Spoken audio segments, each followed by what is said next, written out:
السلام علیکم، میں ہوں ساجد گنی اور میرے ساتھ تشریف رکھتے ہیں شمشاد مانگڑ۔ مانگڑ صاحب، مولانا فضل الرحمان کا ایجنڈا کیا ہے؟ کیا وہ گھر بیٹھ کے ناکارہ ہو جائیں؟ وہ اسمبلی میں بھی نہیں ہے۔ پہلے دیکھیں، پچھلے 20 سال سے ان کا پارلیمنٹ میں کردار بہت اہم رہا ہے، خواہ وہ کشمیر کمیٹی کے چیئرمین کے حوالے سے تھا یا وہ MMA کی شکل میں سربراہی کر رہے تھے، کچھ بھی تھا، وہ پارلیمنٹ میں موجود ہوتے تھے۔ اور کوئی بھی حکومت پچھلے 20 سال میں، خواہ وہ جناب پرویز مشرف کی حکومت ہو، زرداری صاحب کی حکومت ہو، نواز شریف کی حکومت ہو، تو وہ ان کے بغیر مکمل نہیں ہو پاتی تھی۔ یہ پہلی حکومت ہے جس میں نہ تو مولانا فضل الرحمان شاہ صاحب حکومت میں شامل ہیں۔ مانگڑ صاحب، جمہوریت میں تو اجازت ہے، آپ احتجاج کر سکتے ہیں، کیا حکومت قانون کا استعمال کر کے اسلام آباد میں دھرنے کو روک سکتی ہے؟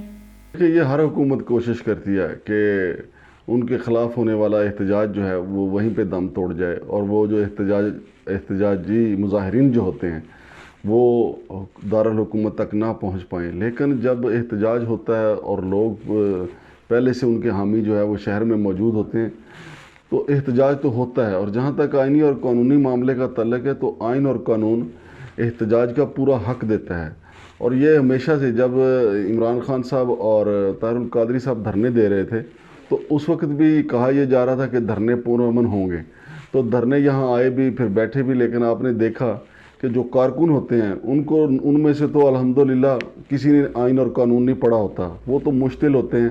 مانگڑ صاحب، مولانا فضل الرحمان نے تو کہا ہے کہ ہم اسلام آباد احتجاج نہیں جلسہ کریں گے، کہیں ایسا تو نہیں مولانا فضل الرحمان یہاں آ کر یو ٹرن لیں اور کہیں کہ ہم تو بھائی احتجاج کریں گے؟ دیکھیں، ابھی ان کے مختلف موقف آئے ہیں۔ پہلے ایک موقف تھا کہ وہ 3 ہفتے کے لیے دھرنا دینے کے خواہش مند ہیں، پھر ان کا موقف آیا کہ جی وہ جلسہ کریں گے، چلے جائیں گے، پھر ان کا ایک موقف یہ بھی آیا کہ وہ لاک ڈاؤن کریں گے۔